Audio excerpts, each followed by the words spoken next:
yo creo que sí vale la pena escuchar lo que dice la presidenta de México. Tenemos el audio de hoy, lo que dice de Ernesto Zedillo. Yo, me lo hubiera dejado a mí, yo me lo hubiera echado. Vamos a oír. Y sí, en efecto, ayer, después de haber mencionado este tema de esta falsa defensa de la democracia, porque es eso.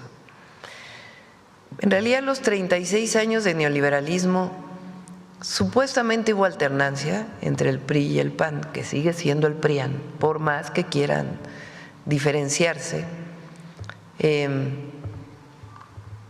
Mientras no cambiara el modelo económico, podía haber alternancia.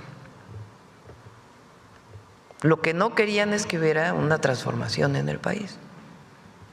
Eso para empezar durante los 36 años. Pero en efecto, el sexenio de Zedillo estuvo caracterizado por muchas medidas antidemocráticas, muchísimas.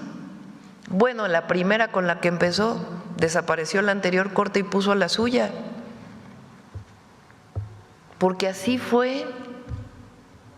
Llegó al gobierno, presentó una propuesta para modificar la Constitución, quitó a todos los que estaban en la Corte, pero a diferencia de ahora, que quien los nombró fue el pueblo, él los decidió, él decidió uno a uno quién iba a formar parte de la Corte. Entonces, ¿cómo se atreve a hablar de antidemocracia cuando él inicia, además de la crisis del 94 y el FOBAPROA, con el retiro unilateral decidido por una persona de la Corte anterior y pone a la nueva Corte? Y después, como bien tú dices, pues todas las historias de represión que hubo durante su sexenio, de persecución política y de antidemocracia también que se vio en lo económico, porque ¿quién decidió la privatización de los ferrocarriles? ¿Quién decidió las medidas económicas que se tomaron? Entonces, fue un sexenio caracterizado por la antidemocracia. ¿Qué dice él? Yo permití que hubiera transición del PRI al PAN. No, bueno, ese lo pactó con Estados Unidos, dicho por la Bastida. Entonces, ¿cuál democracia? Entonces, sí hay mucha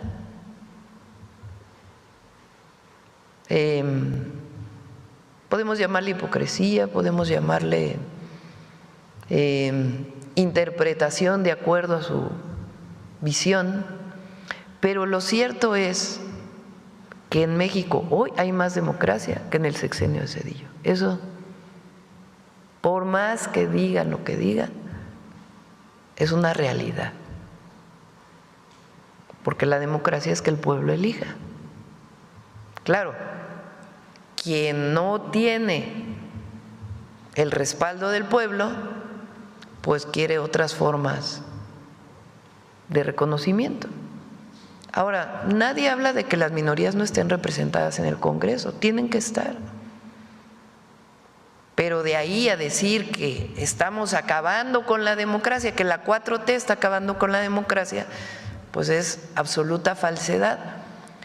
Como ahora lo que está de moda, la libertad, la palabra libertad que favorita de la derecha. ¿Cuál libertad buscan ellos? La libertad del mercado. Mientras unos se mueren de hambre porque tienen salarios bajos, como ocurrió durante 36 años con el neoliberalismo, pues, ¿cuál libertad? ¿La libertad del mercado? Sin ninguna intervención, porque eso es a lo que apelan. Entonces, en realidad es una falsa libertad y es una falsa democracia la que defiende. La verdadera libertad es la que se vive hoy en México. Que tenemos problemas en el país, pues nadie lo niega y estamos trabajando para atenderlos. El problema es si queremos regresar al pasado autoritario, al pasado antidemocrático, al pasado en donde por el bien de todos primero los ricos, o ni siquiera por el bien de todos primero los del mero arriba, o regresar a una situación en donde el poder económico regrese a gobernar a México. Esa es la pregunta. ¿Queremos seguir avanzando por el camino de la transformación, de derechos para todas y todos los mexicanos, de libertades, de democracia, de independencia, de soberanía, o queremos regresar al pasado, de entrega, de antidemocracia, de autoritarismo, de represión, de falta de libertad de expresión, y donde quien gobierna es el poder económico? Esos son los dos proyectos de nación, y hay quien sigue defendiendo el pasado. Entonces, qué bueno que lo mencionas, porque en efecto muchos jóvenes, hay jóvenes que hoy tienen 25 años, nacieron en el año 2000, ya había acabado el sexenio de Zedillo, o nacieron en el 2006, ni siquiera les tocó el desafuero o el fraude electoral del 2006, y hay que recordar la historia, porque si no, se cometen los mismos errores. Pues eso es lo que dice la presidenta Claudia Sheinbaum sobre Ernesto Zedillo y sus declaraciones en España, en el medio, pues como a él le gustan, de derechas. Y en esta respuesta, la presidenta vuelve a hablar de lo que Ernesto Zedillo publicó en su libro La duda sistemática, editado el año pasado, sobre el pacto que habría hecho Ernesto Zedillo con el gobierno de Estados Unidos cuando Bill Clinton le presta el dinero. Que al final es una manera de explicar la simulación, no solamente la hipocresía, digamos, de Ernesto Zedillo de hacerse pasar como un demócrata, sino también la simulación de los actores políticos del PRI y del PAN de ese momento para simular una transición política. O sea, eso es lo grave del tema, que fue un acuerdo impuesto, por un pacto impuesto por Estados Unidos. Ahora, ¿cómo lo dice Francisco Labastida en La duda sistemática, autobiografía política? Bueno, quizá valga la pena porque creo que nunca lo hemos leído públicamente. No. Vamos a leer esa parte, ese tramo. Se llama Al final de la jornada electoral. Y comienza así este testimonio de Francisco Labastida, candidato presidencial del PRI en el año 2000. A las 5 de la tarde del 2 de julio, el día de la elección, el presidente me llamó para decirme que sabía que el ingeniero Cárdenas a las 7 de la noche saldría a reconocer su derrota. Me sugirió hacer lo mismo inmediatamente después. Le argumenté que la hora no era correcta, pues en el norte del país aún habría casillas abiertas, además de que las circunstancias del PRI y el PRD eran totalmente distintas. El partido de Cuauhtémoc Cárdenas nunca había conseguido la presidencia y él mismo en las ocasiones anteriores no había pasado de un tercer lugar muy lejano, mientras que a nosotros todavía no nos consideraba como los perdedores. Y le comenté que hasta la 1 de la tarde las encuestas de salida nos daban una pequeña preferencia. Sin embargo, a partir de las 2 de la tarde ya no nos favorecían. Por eso estaba preparando mi discurso para cuando el IFE diera a conocer los resultados y que obviamente aceptaría la voluntad ciudadana. Eso ocurriría a las 11 de la noche. Inmediatamente después de que se conocieron los resultados, haría mi pronunciamiento, lo que era congruente con mi posición de respaldar a las autoridades electorales. El presidente solo me escuchó. Desde hacía un buen tiempo había estado preparando mi discurso y yo le había notificado a la presidenta del partido y a los demás dirigentes cómo iban los resultados. Lo que ocurrió después me hizo reflexionar. ¿Tanto le molestó al presidente Zedillo mi renuncia a gobernación? ¿O que no hiciera caso a su recomendación sobre la hora en que debía salir a reconocer mi derrota? ¿O acaso simplemente quería pasar a la historia como el gran demócrata de este país. Agrega Francisco Labastida en este texto. Durante esas horas finales hubo mucha tensión. Me enteré de que el presidente Zedillo estaba grabando un mensaje. Le hablé y no me tomó la llamada. Líbano Sáenz sí me llamó, en parte para conocer cómo iba todo y en parte para disfrazar lo que Zedillo planeaba hacer. Cuando estaba iniciando mi discurso, la transmisión se interrumpió para pasar el mensaje del presidente Zedillo. Como resulta lógico, he reflexionado mucho sobre los hechos que me dieron ese día, como este de interrumpir mi intervención. Y me pregunto, ¿fue casual que Zedillo me entregara el partido quebrado financieramente? También dudo de que fuera fortuita la falta de solidaridad al negarse a que se difundiera desde mi campaña los logros económicos de su gobierno y su instrucción a los gobernadores para que torpedearan mis giras. ¿Qué lo motivó? La razón principal, dice Francisco Labastida, podría ser esta. Cuando el gobierno de Estados Unidos le hizo a México el préstamo de $40,000 millones para afrontar la crisis desatada por el error de diciembre, negociación que el presidente Zedillo gestionó personalmente, se le demandó el compromiso de propiciar la transición democrática y que, para ello, el PRI dejara de gobernar. La ciudadanía así lo quería, y él entregara la presidencia a la oposición. La verdad completa solo la conoce el expresidente y tal vez su secretario particular, Líbano Sáenz.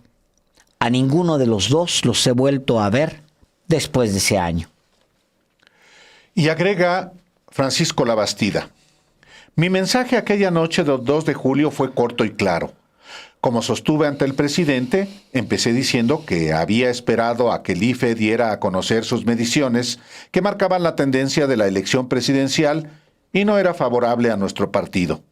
Y añadí, la ciudadanía tomó una decisión que todos debemos respetar. Yo pondré el ejemplo.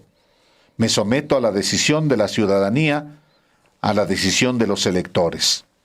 Los resultados electorales deben llevar al partido, a los cuadros dirigentes, a una profunda reflexión.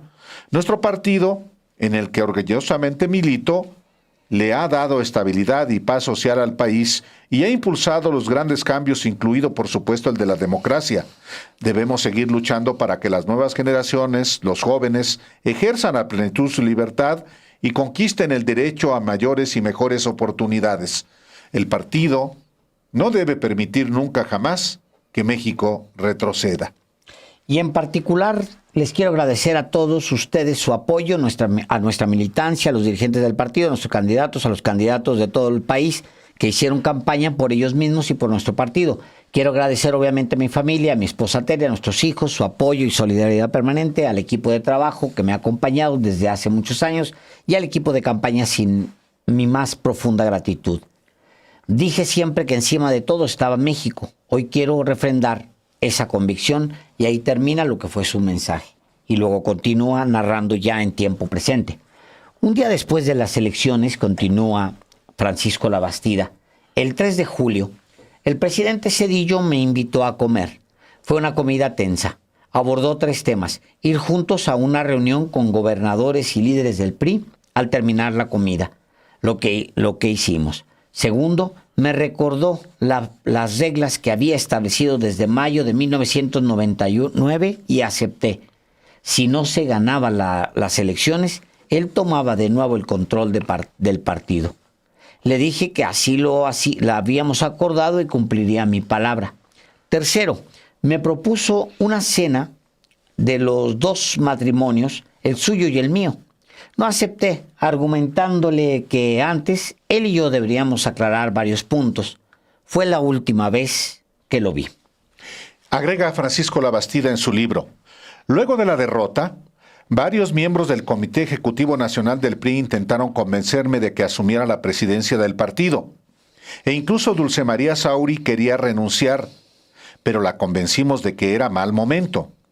Siempre me pareció mala idea que yo fuera presidente del PRI y al paso del tiempo confirmó que tenía razón. Todavía en una reunión posterior del comité ejecutivo, la profesora Elba Ester Gordillo argumentó que lo lógico era que renunciara Dulce María y yo asumiera la presidencia del partido. Desde luego volví a negarme y sostuve que algo así podría provocar división en el PRI, corriendo el riesgo de que se fracturara. Al año siguiente se desató un escándalo porque tanto el PAN como el PRI fueron acusados de excederse en los topes de campaña para la presidencia. A causa de ello, que en el caso de nuestro partido se conoció como Pemex Gate, el IFE lo sancionó con una multa de 500 millones de pesos. Lo que yo sé es que al final de la campaña el sindicato de Pemex ofreció para el día de la elección pagar los costos que implicaba tener representantes del PRI en todas las casillas del territorio nacional. Con la información que disponemos, el monto contabilizado por el Instituto Electoral a la campaña le tocó una proporción pequeña. Se dijo que ese dinero fue desviado a las cuentas particulares de dos personas del sindicato, el líder del sindicato y su responsable de las finanzas. Nosotros no les pedimos apoyo y el que suministraron fue sin conocimiento nuestro. Tampoco creo que ninguna cantidad le haya autorizado Zedillo. Sobre el caso del PAN no me toca a mí pronunciarme, ni cuento con datos o pruebas, aunque sin duda siempre fue sospechoso que a diferencia de nosotros, continuamente dispusieron de dinero a manos llenas para su campaña. Y esto es lo que publica La Bastida, en el que sugiere efectivamente que Zedillo pactó con Estados Unidos transferirle el gobierno al PAN como parte del préstamo de 40,000 millones de dólares que recibió Zedillo y en una gestión, dice, que hizo personalmente Ernesto Zedillo. Fíjate.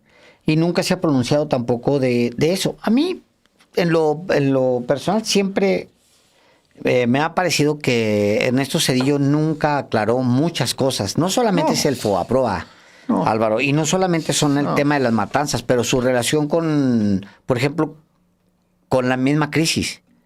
Su vínculo. ¿Cómo fue que ellos provocaron esa crisis? ¿Cómo fue que ellos la provocaron? ¿Con qué ganancia? Él era un tipo que conocía de finanzas. Provocaron una crisis tremenda. Con ganadores. Luego las filtraciones a sus amigos, amigotes empresarios para comprar dólares. Sí.